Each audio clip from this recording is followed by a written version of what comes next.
Hi everybody, this is Jane, and today I'm going to be talking to you about The Children Act by Ian McEwan. And for those of you who've been following my channel, you will know that I actually watched the movie of this, and that's what inspired me to pick up the book, because I found the movie to be really confusing. The book is a lot less confusing, but it's still kind of a rough read. It's about a lady judge named Fiona, and she is assigned to family court in difficult cases, particularly medical cases. And one of the cases that she gets is a boy named Adam, who is a teenager. He's like 3-4 months shy of 18, and he is refusing to have a blood transfusion, which would save his life. He has leukemia, and the doctors really want to give him this blood transfusion. However, he is a Jehovah's Witness, and they don't believe in blood transfusions. So he has been refusing, and his parents have been refusing, and so Fiona is called to decide if the hospital can compel 17-year-old Adam to have a blood transfusion to save his life. So that is kind of the gist of the first half of the novel, and then the second half is the consequences for Fiona and everyone around her of her decision. While this court case is kind of, I think, meant to be the main focus of the story, Fiona is also having marital problems at the time. Her husband has told her that he is not happy in their marriage and he would like to have an affair. And she has told him that if he chooses to have an affair, their marriage is over. And they've been together for like 30 years, so it's a long-term marriage. So there's a lot of like personal stuff on her end happening, plus you have the court case and everything after it. For me, this was a 3 out of 5. There were some things it did really well and some things I didn't think it did well. It's a fairly short book. It's actually divided into 5 chapters. And we don't get Fiona's decision on Adam until the very end of the 3rd chapter, so almost midway through the book. So I thought the pacing of this was really irritating. It took a really long time to get to the point. The first, I think, chapter is just her and her husband arguing about him wanting to have an affair and him packing up and leaving. And so I thought throughout the pacing was kind of rough. And then after the court decision, a lot happens and a lot of time passes. And it took 2 chapters. So I didn't think the pacing was very good. Another issue I had was the language I just didn't jive with. I'm not really sure what it was, but the author voice, it just wasn't for me. Some of the things, though, that I did like, because obviously if I gave it a 3 out of 5, it met expectations. There were certain things this book did really well. One of those was it was thought-provoking. I loved how it asks questions about, religion. Is a 17-year-old boy, is he sure enough in his faith that he should be allowed to die for that religion? And as somebody who grew up very religious and left their faith, that's a question I think is important to ask. Does a 17-year-old have enough information about their own beliefs to make a dying decision about it? And yeah, that's a hard one. That's not one I'd want to put before a judge. I wouldn't want to be a judge on that case. Also, Fiona's she's got such an important job and it's so exhausting, and that's why it's taking a toll on her marriage.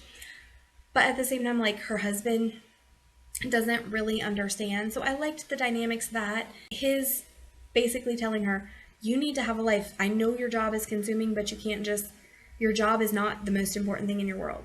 We need to have a life together. There has to be more than these difficult cases. But at the same time, you can see from the cases, because Adam's not the only case. We have a couple other cases that she's involved with that are equally difficult and nasty. And, we just see that she has such a hard job as this judge.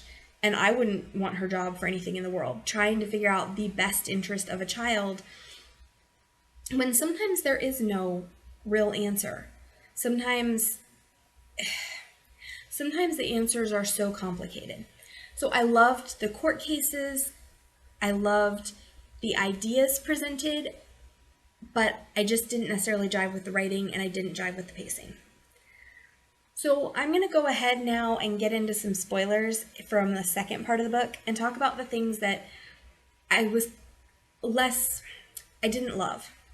Some of it I did like because I thought it was important and interesting and thought-provoking, like the rest of the book. But some of it was confusing. It was not as confusing as the movie because I do have character perspective here, which is nice. In the movie, you have actors who, they just, for me, did not personally convey everything I needed to be conveyed to understand what was happening. So I'm going to go ahead and start on the spoilers. If you don't want to know what the verdict is and you don't want my opinions on the second half of the book, go ahead and hop off now, and I will catch you next time.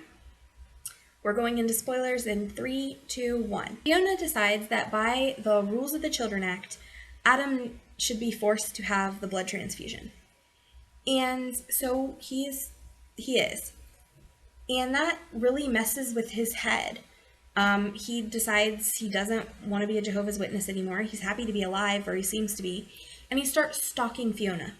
And he's telling her about all these, things he's discovered and this new lease he has on life.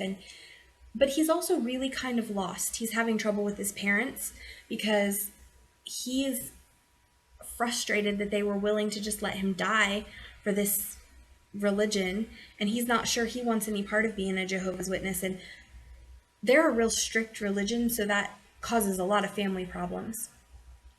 And at one point, Adam even stalks Fiona, out to a conference. And he just is so lost. He doesn't know what to do now that he's lost his family and his religion. And he basically asks Fiona to let him come live with her, to teach him all this stuff about life that his parents aren't going to teach him because they don't know him, because he's been so heavily sheltered in this religious upbringing. And ultimately, at one point during this whole thing, Fiona kisses him. And I kind of thought they were gonna have an affair. They didn't, but I kind of thought they were. And that would have almost made more sense with the context of the book than what did happen. And I think in both the movie and the book, this is one of the things that I didn't really get. So she kisses Adam, then she sends him away. But she has a lot of guilt about the kiss. And later she gets a message that Adam has leukemia again, it's returned. He's not having a blood transfusion, and he has chosen to die this time. And there's nothing that she can do about it. Now, in the movie, it was a lot more dramatic because she found out about it, and goes and tries to change his mind, and he's all like, you can't stop me. In this, she finds out after the fact. And she feels like she caused his death because she wouldn't help him, because what he was asking was outside of her role as a judge. She had made this decision for him that he would take these blood products, which screwed up his whole life as far as his religion and his family, and then she kind of left him dangling. And when he went to her for help to try to figure out, how do I deal with this new life that you've forced onto me, she's basically like, I can't help you. I don't know. That's beyond the scope of my job.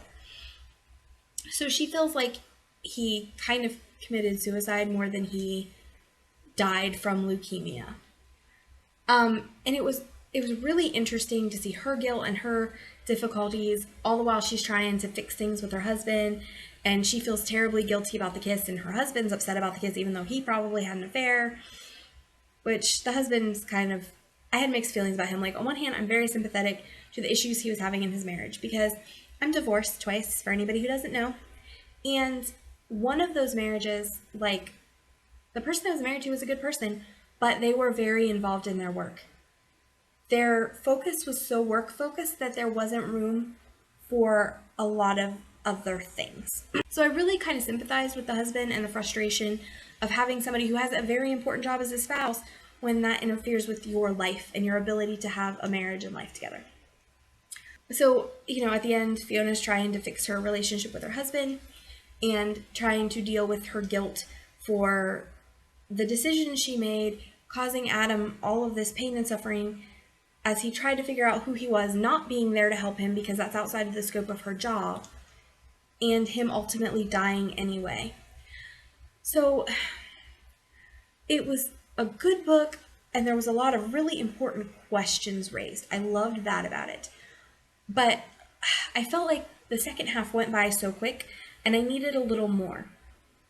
I didn't necessarily feel like she had enough interactions with Adam. Like, he does stalk her a little bit, but you're talking 2 chapters of a book.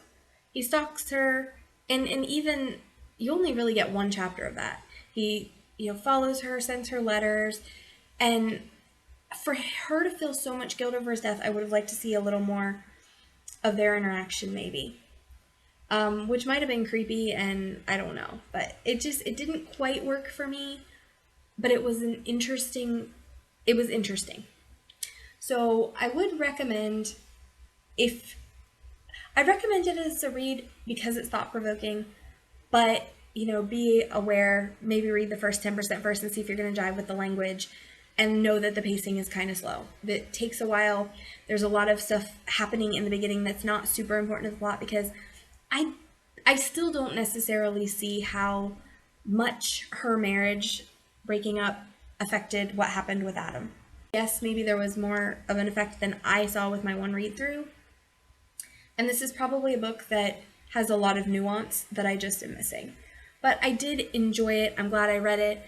The movie was interesting but didn't make as much sense as the book. Definitely read the book first, then you can go into the movie if you'd like to, and it was interesting. But it was important, I think, to get Fiona's reactions, because on the screen, as I'm watching the movie, I'm like, I don't know what she's thinking. Is she in love with this boy who keeps stalking her? Does she want to have an affair with him? Because I kind of thought that was happening. Why does she feel so bad for his death? He was an adult. He made his decisions. But there's a lot of stuff that was left out of the movie that made more sense in the book. So I felt like I understood it, which was good, but I didn't necessarily love it. It was worth the read, but probably not one I'll read again. And I do have another book by this author on my shelves, and I'm a little nervous now about reading it because of the language. Because I didn't jive very well with the way this was written, and so it'll be interesting to see if I do any better with his other book. So yeah, that was The Children Act by Ian McEwan. My social media is below. Please like, subscribe, and I'll talk to you next time. Thanks, bye.